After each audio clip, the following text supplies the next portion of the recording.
Dan di dalam nama Roh Kudus halik langit dan bumi, amin. Marilah kita sama-sama mengucapkan doa. Ya Tuhan Allah, berkatilah kami dan sinarkanlah wajah-Mu bagi kami yang bersekutu di tempat ini. Amin.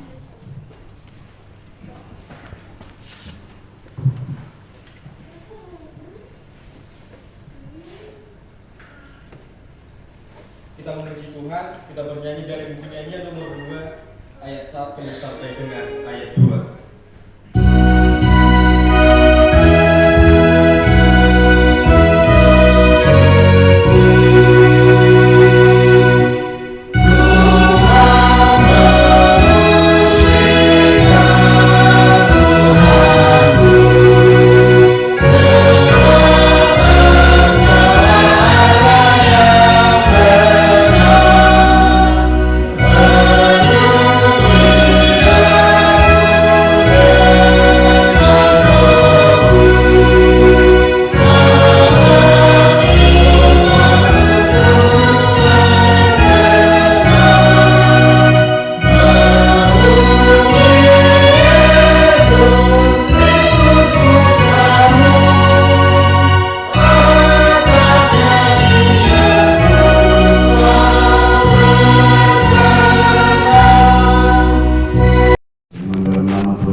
Minggu 18 Mei 2025 nomor 027-PI-PJ-HKIP-B Romawi-2025.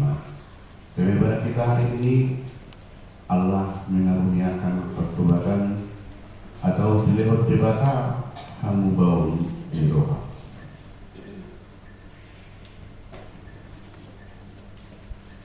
Yang pertama, jadwal ibadah kategorial, latihan kor, vokal di gereja dan improvisasi masih seperti biasa. Yang kedua, statistik kehadiran jemaat Minggu 11 Mei 2025 27 orang. Titik atau pengumuman ibadah Minggu dengan mengucap syukur kepada Tuhan, dihimbau kepada semua agar semakin rajin beribadah di gereja serta mengikuti ibadah kategorial. Ibadah masuk pukul 10.30 dilayani oleh pendeta, pikar pendeta, pimpinan dan unsur pimpinan majelis jemaat HKIP Penerangan. 2. Sarana prasarana pelayanan HKIP Penerangan. Pimpinan majelis jemaat HKIP Penerangan menyampaikan terima kasih banyak terhadap seluruh jemaat dan simpatisan yang bisa tetap hadir beribadah dan dapat berbagi tanda syukur melalui persembahan bulanan dan ucapan syukur. Janji iman bahwa Tuhan semakin memberkati kita semua dengan seluruh yang kita kerjakan sesuai dengan yang dikehendaki oleh Tuhan. 3. Tempat ibadah sebagaimana yang sudah kita ketahui telah diwartakan setiap minggu. Kita masih tetap beribadah di tempat ini menunggu proses pendirian gereja kita HKIP Penerangan terrealisasi. Mari kita sama-sama berusaha agar rencana kita bisa terwujud atas pertolongan tangan Tuhan. Yang keempat, realisasi keputusan rapat tanggal 16 Februari 2025 untuk merealisasikan keputusan rapat majelis jemaat tanggal 16 Februari 2025. Mulai bulan Maret kita sudah mulai kumpulkan kewajiban minimal 100.000 per bulan per kakak khusus untuk biaya pembelian tanah lokasi berdirinya HKIP Penerangan Jambi. 5. Perpisahan tikar pendeta Cisinaga. Nanti selesai ibadah kita akan laksanakan acara singkat perpisahan ke Amang Tikar Pendeta Cisinaga. Yang 6. Ibadah Minggu 25 April 2025 kita akan laksanakan ibadah menggunakan bahasa Batak Toba. Ada yang tidak dituliskan di dalam minggu ini antara hari Senin atau Selasa kita lakukan mengabdi ke tempat keluarga almarhum Raja Duku Guru Bahasa Ibu. Nanti akan kami koordinasikan melalui WA Group. Yang keempat, renungan Alkitab untuk 1 minggu ke depan sudah tertera. Mari kita luangkan tetap waktu sebentar untuk membaca firman Tuhan, untuk menumbuhkan bangkit iman kita. Yang kelima, lawan keuangan mingguan tertulis di Mazmur 65 ayat 2, bagimulah puji-pujian di Sion, ya Allah, dan kepadamulah orang membayar mengajar. Persembahan pertama, kedua, dan ketiga telah diuraikan. Ucapan syukur dari amal kedua dibandingkan Bursibulian. Yang kedua dari amal kedua perjalanan dua kita, dua harapan kita, anak yang berulang tahun semakin diberkati Tuhan, diberikan panjang umur dan tetap jauh dari mara bahaya. Biarlah anak yang tetap takut akan Tuhan, menghormati orang tua dan semuanya. Uang kedua sudah kita lihat di situ, aminan dan mudah-mudi, serta rekapitulasi sudah diuraikan. Demikian juga usaha hunian dan kas pembangunan serta daftar kewajiban jemaat. Mari kita tetap berusahakan supaya secepatnya kita mewujudkan hal yang dikehendaki oleh Tuhan untuk pendirian rumah ibadah kita. Lukas 5 ayat 32 mengatakan, aku datang bukan untuk memanggil orang benar, tetapi orang berdosa supaya mereka bertobat. Akhirnya pimpinan dan unsur pimpinan majelis jemaat bersama dengan pimpinan resort mengucapkan selamat mengikuti ibadah dan menampakkannya, serta selamat ulang tahun bagi yang merayakan ulang tahun 1 minggu yang lewat. Doa dan harapan kita, Tuhan Yesus tetap memberkati kita semuanya. Kita berdoa. Tuhan, kami mau mendengarkan sebagian daripada firman-Mu. Bukalah hati dan pikiran kami. Kirimlah Roh Kudus untuk memberikan damai sejahtera bagi kami, sehingga kami boleh mendengar, boleh mengimani dan melakukannya. Terpuji nama Tuhan. Di dalam nama Yesus Kristus Tuhan kami yang hidup, kami berdoa. Amin. Jemaat yang dikasihi Tuhan, firman Tuhan yang menjadi renungan untuk minggu kita hari ini tertulis dalam Kisah Para Rasul 11 ayat 1 sampai 18. Kisah Para Rasul 11 ayat 1 sampai 18, agar kita membacanya secara responsorial. Rasul-rasul dan saudara-saudara di Yudea mendengar bahwa bangsa-bangsa lain juga menerima firman Allah.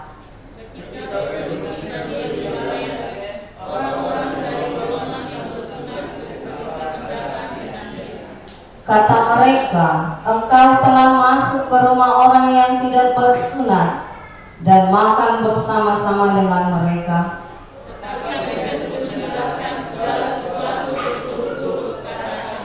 Aku sedang berdoa di kota Yope, tiba-tiba rohku diliputi kuasa ilahi, dan aku melihat suatu penglihatan. Suatu benda berbentuk kain lebar yang bergantung pada keempat sudutnya diturunkan dari langit sampai di depanku.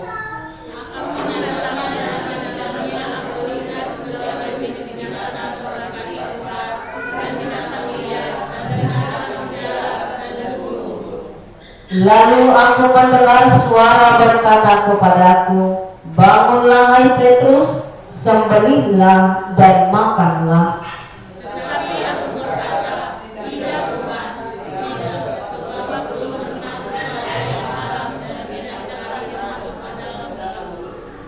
Akan tetapi untuk kedua kalinya suara dari surga berkata kepadaku, apa yang dinyatakan halal oleh Allah tidak boleh engkau nyatakan haram.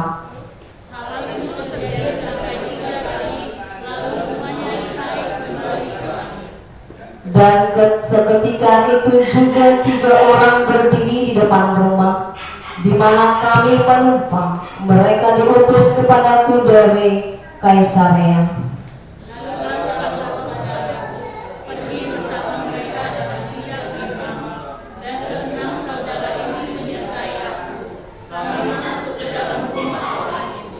Dan menceritakan kepada kami bagaimana ia melihat seorang malaikat berdiri di dalam rumahnya dan berkata kepadanya, suruhlah orang ke Yope untuk menjemput Simon yang disebut Petrus.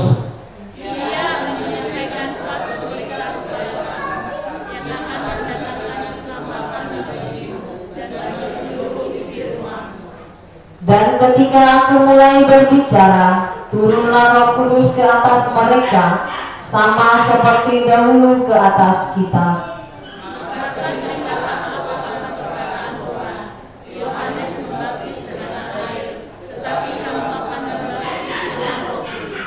Jadi jika Allah memberikan karunia-Nya kepada mereka, sama seperti kepada kita pada waktu kita mulai percaya kepada Yesus Kristus, bagaimana entah mungkin aku mencegah dia?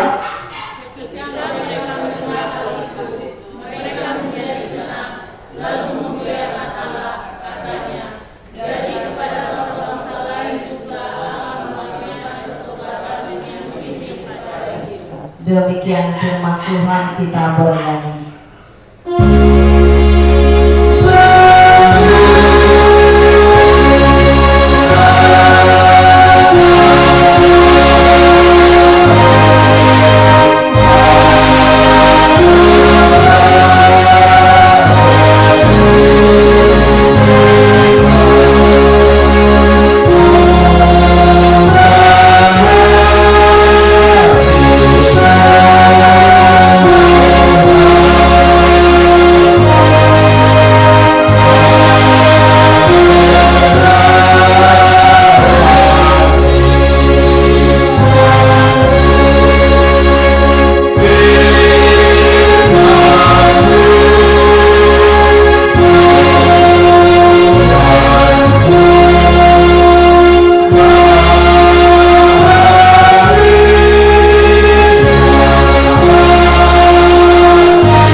Jemaat yang dikasihi Tuhan, di dalam nama Yesus yang menjadi topik renungan kita hari ini, di lehon di bata hamumani roha tusi penediku, Allah mengaruniakan pertobatan.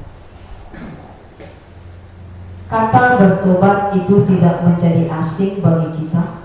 Kita tahu bahwa bertobat itu adalah satu tindakan, sikap yang meninggalkan hidup kelam menuju hidup baru, meninggalkan hidup yang gelap menuju hidup yang terang.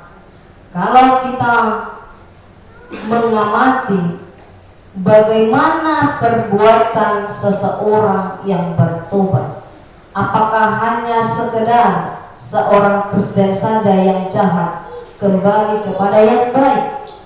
Tetapi dalam nats ini, orang yang tidak mengenal Allah tetapi mau memberikan dirinya percaya kepada Allah yang hidup melalui Yesus Kristus, itu juga dikatakan pertobatan.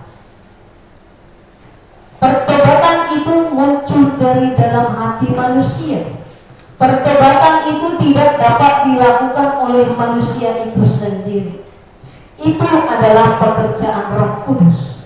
Ketika manusia sudah membuka hatinya untuk meninggalkan masa kelam, untuk meninggalkan kehidupan yang lama, untuk meninggalkan kehidupan yang membawa dia semakin jauh dari Tuhan, disitulah Roh Kudus berkenan untuk masuk dan bekerja dalam diri orang itu, sehingga membawa manusia itu mendekat kepada Allah, lalu memberikan satu cara yang terbaik untuk dia agar dia kembali kepada Allah, Allah yang hidup, mengimani dan percaya kepada Yesus Kristus yang menjadi Allah, yang membawa dirinya menjadi manusia untuk dikenal dan untuk didekati oleh manusia.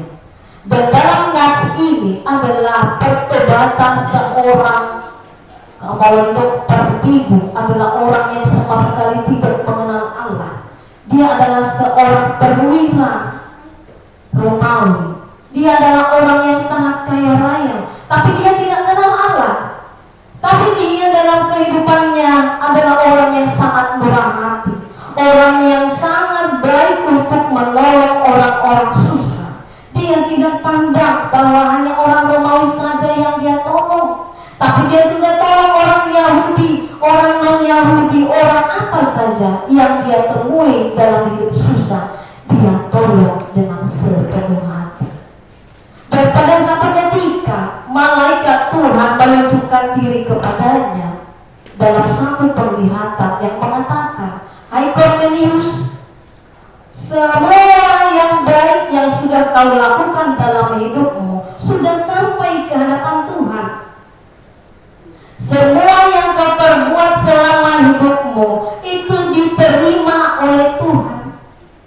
Utuslah beberapa orang untuk menemui Simon yang disebut Petrus. Dia akan membawa satu berita kepadamu, berita keselamatan itu." Dan pada hari yang sama juga Petrus melihat satu penglihatan. Ada kain putih di setiap sudutnya itu, dan di dalam kain putih itu terbilang ada beberapa hewan berkaki 4, dan juga itu adalah binatang kategori haram bagi orang Yahudi.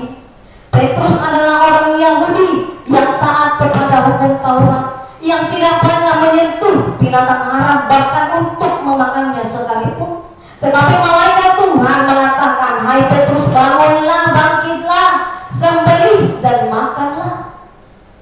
Lalu dia bilang apa? "Tidak Tuhan, saya tidak pernah memakan yang haram masuk ke dalam perutku." Itu sampai 3 kali berlangsung. Tetapi apa yang dikatakan oleh malaikat Tuhan? "Hai Petrus, apa yang dikatakan Tuhan halal tidak boleh kau nyatakan haram."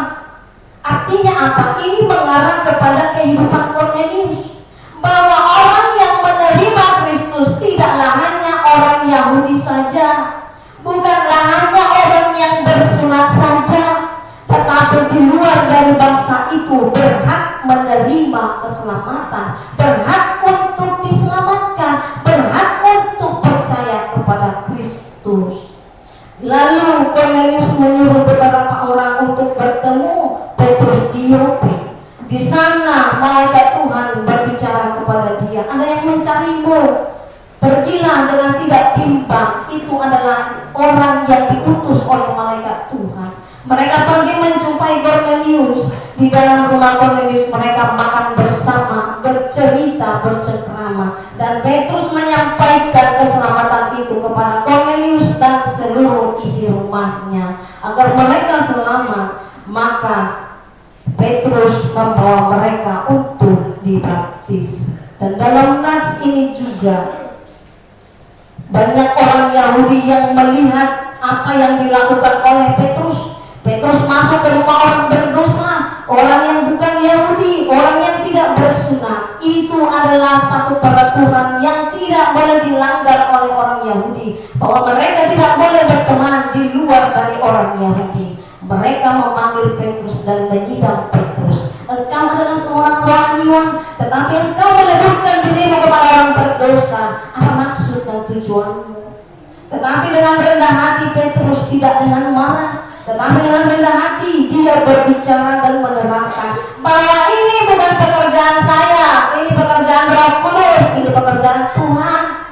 Jangan kamu pikir ini semua rencana saya. Tuhan bekerja untuk Cornelius dan keluarga. Tuhan bekerja untuk diriku agar membawa dia kembali kepada Allah, agar dia percaya dan mengimani keselamatan itu sudah sampai di dalam nama Tuhan Yesus Kristus. Nah, itulah yang disampaikan oleh Petrus kepada orang Yahudi, orang yang bersunat, orang yang sudah bertobat, sehingga mereka tidak lagi marah ataupun membuat Petrus masuk penjara. Tetapi mereka dengan rendah hati, membuka pikiran, mau menerima apa yang diterangkan oleh Petrus, sehingga dengan penuh bersukacita, mereka memuji, memuliakan Allah. Ada orang yang diselamatkan, dan dengan dalam sukacita mereka ternyata bangsa-bangsa lain juga diberi keselamatan oleh Allah. Itulah yang disampaikan dalam nas ini.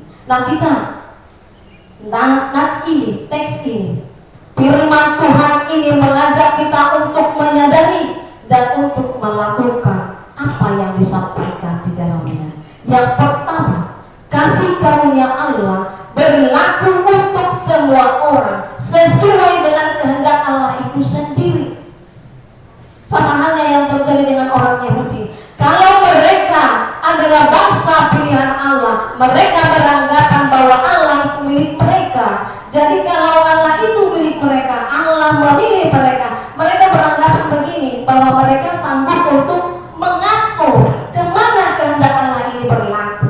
Kalau ini saya benci, Tuhan jangan berkati dia. Saya suka yang ini, Tuhan berkati ini saja. Itulah yang mereka harapkan. Tetapi Tuhan Allah menyatakan dirinya. Apa yang dinyatakan halal oleh Allah tidak boleh engkau nyatakan haram.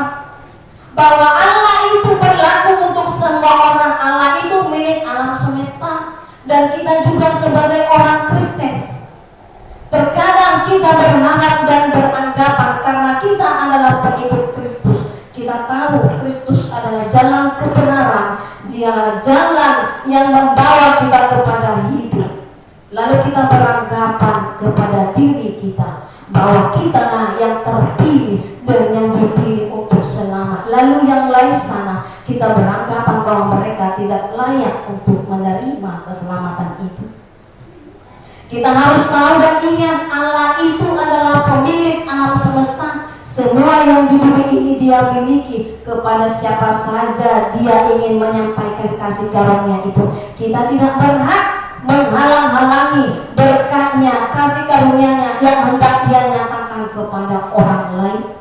Tuhan juga menginginkan di luar dari diri kita sebagai orang Kristen, di luar dari diri kita sebagai pengikut Kristus, mengalami keselamatan. Meskipun hidup mereka tidak seperti kita yang tiap ada waktunya kita datang memuji Tuhan, kita mau bersyukur. Jangan kita menganggap sebagai orang Kristen adalah orang yang paling rohani, orang yang paling dekat dengan Tuhan. Mungkin kita sejak lahir sudah menjadi Kristen, mungkin kita sejak lahir sudah menjadi orang yang mengenal Kristus. Tetapi ingat, bukan karena lamanya kita mengenal Kristus sehingga Tuhan berkenan bagi kita. Bukan karena jangka waktu yang begitu lama sehingga kita dapat mengatur Tuhan, sehingga Tuhan hanya berpihak kepada kita. Bukan itu yang Tuhan inginkan. Tetapi ketika kita mengenal, kita setia dan tunduk kepada apa yang Dia perintahkan, bukan sesuka-suka hati. Kalau kita menjadi orang yang tertua dalam pengenalan agama Kristen, kita adalah orang yang bijak, orang yang agamis, orang yang terpopuler. Tetapi kita tidak boleh menganggap remeh kepada mereka yang baru mengenal Kristus. Kita harus bisa menyatakan diri kita bahwa dia pengikut Kristus, saya juga pengikut Kristus. Jadi jangan kita menjudge, jangan kita mengukur iman orang lain. Ingat, kasih karunia Tuhan itu untuk semua orang. Tuhan tidak pernah beranggapan seperti murid-murid, seperti orang Yahudi. Sejak dahulu kala mereka adalah bangsa pilihan. Lalu kita sejak lahir dipilih oleh Tuhan menjadi orang yang mengenal Kristus dalam hidup kita. Orang yang boleh menganggap dirinya lebih rohani dari orang lain itu adalah sombong rohani. Jangan kita menjadi orang yang terlihat baik, tetapi di hadapan Tuhan kita adalah orang yang sombong. Karena penilaian manusia itu tidak dibutuhkan Tuhan. Dan kita juga sebenarnya tidak butuh penilaian orang. Karena ketika di ujungnya nanti Tuhan akan menghakimi kita sesuai dengan yang kita perbuat selama kita hidup. Berapa lama kita hidup, itu adalah kehendak Tuhan. Kita tidak dapat atur Tuhan. Tuhan ambil aja nyawa orang ini biar dia mati, lalu saya bisa hidup panjang umur mendapat kasih karunia Tuhan. Bukan itu yang mau kita kerjakan. Kalaupun kita menjadi orang yang tertua,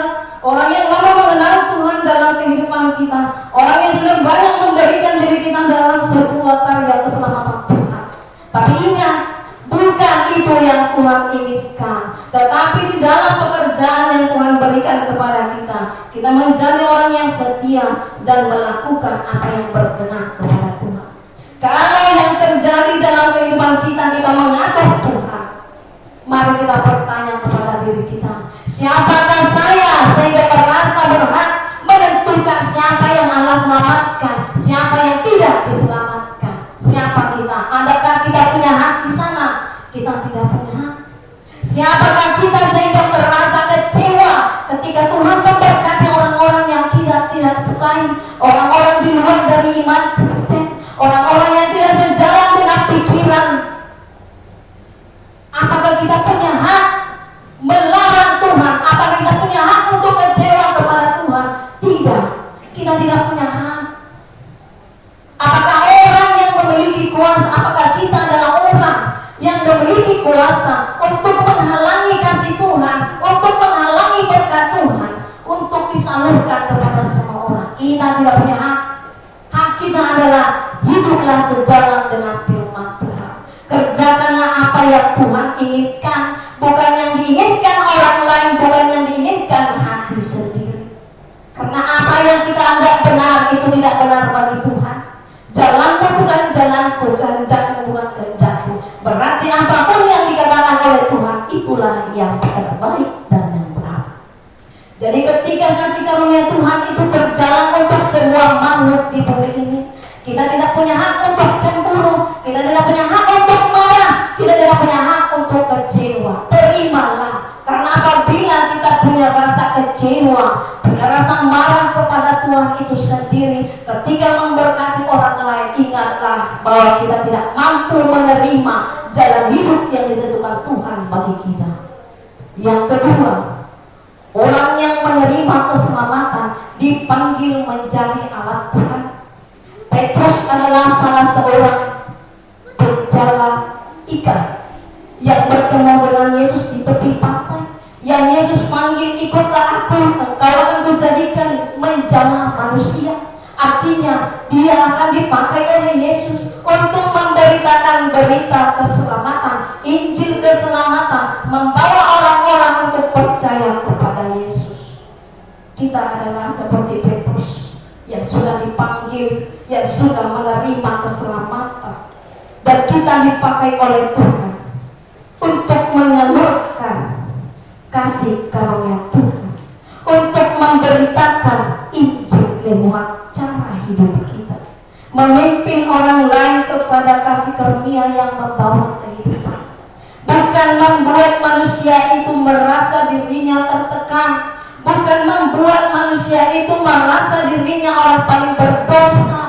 Karena kita sering melihat orang lain dengan segala yang mereka perbuat, tapi kita lupa kita adalah anak Tuhan yang harusnya membimbing dia, memimpin dia untuk mengenal kasih Tuhan. Banyak orang Kristen kecewa dengan perbuatan-perbuatan sesama orang Kristen juga, karena kita tidak dapat menjadi alat yang dipakai oleh Tuhan. Karena sesama kita Kristen juga boleh merasakan kecewa, marah karena apa yang diperbuat oleh orang sana. Karena kita sesama Kristen tidak dapat menunjukkan yang terbaik, tidak dapat menunjukkan kasih Tuhan itu, sehingga mereka merasa kecewa, lalu membawa dirinya semakin jauh dan mengundurkan diri. Tugas kita adalah alat Tuhan untuk menyampaikan berita-berita tunasida, membawa mereka.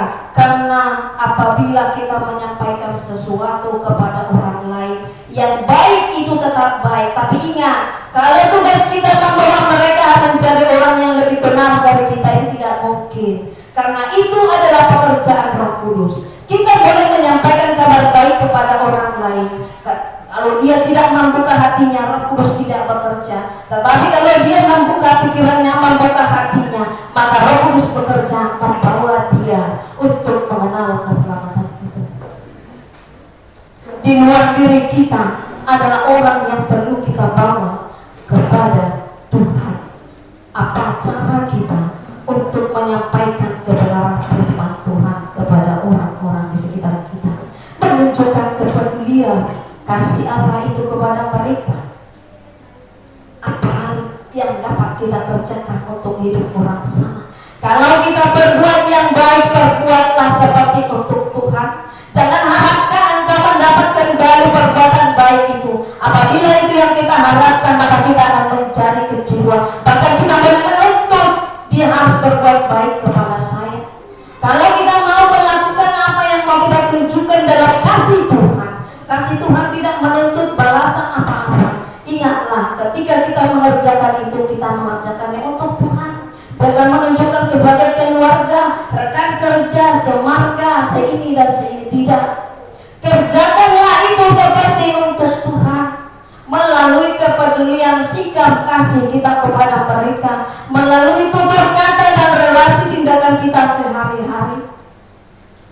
Kalau kita berucap dengan kata-kata yang boleh menyakiti orang, itu yang bawa dia semakin jauh dari Tuhan.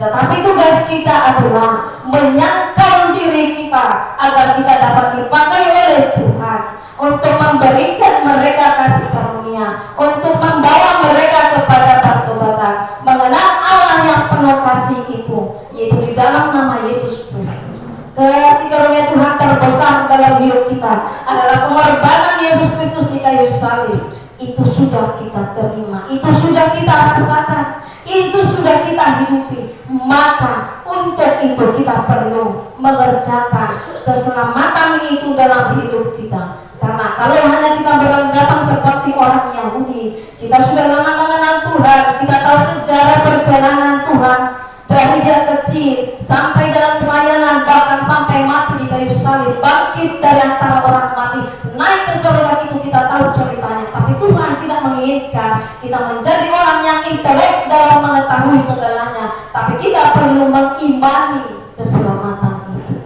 Jemaat yang dikasihi Tuhan di dalam nama Tuhan Yesus Kristus, ketika kita dipakai oleh Tuhan sebagai alatnya, jangan pernah mengharapkan ketika kita berbicara A, dia langsung bisa bicara A. Kita bicara B, dia langsung bisa bicara B. Tidak. Ketika kita menyampaikan apa menjadi kehendak Tuhan, biarkan Roh Kudus yang bekerja bagi dia. Kalau dia membuka hatinya, maka dia beroleh keselamatan. Sama dengan diri kita. Apabila kita mau dipakai sebagai anak Tuhan, kita sedang membuka hati kita sedang membuka pintu pikiran dan hati kita agar Roh Kudus bekerja dalam kehidupan kita, sehingga keselamatan yang sudah kita terima menjadi keselamatan yang membawa kita kepada kehidupan. Amin. Kita bernyanyi.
Kasih karunia-Mu Tuhan untuk seluruh alam semesta.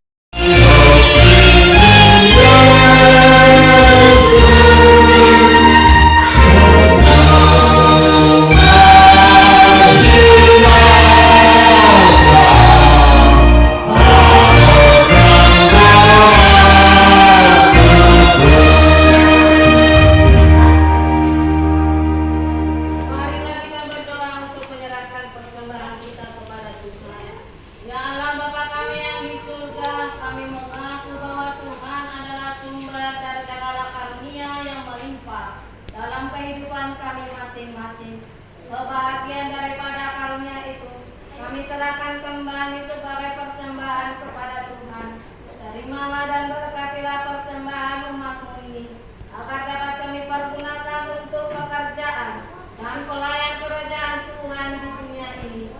Bukalah hati kami untuk mengenal betapa banyak berkat dan karunia yang kami peroleh dari Tuhan, supaya kami senantiasa bersyukur kepadamu.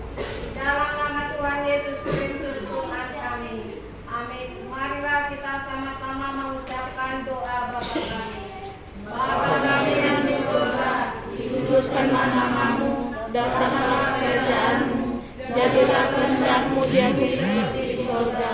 Berilah kami rezeki pada hari ini, makanan kami secukupnya, dan ampunilah kami akan kesalahan kami, seperti kami juga mengampuni orang yang salah kepada kami. Dan jangan masukkan kami ke dalam pencobaan, tetapi bebaskanlah kami daripada yang jahat. Karena Engkau yang punya kerajaan dan kuasa dan kemuliaan sampai selama-lamanya. Amin. Pulanglah dengan sejahtera dan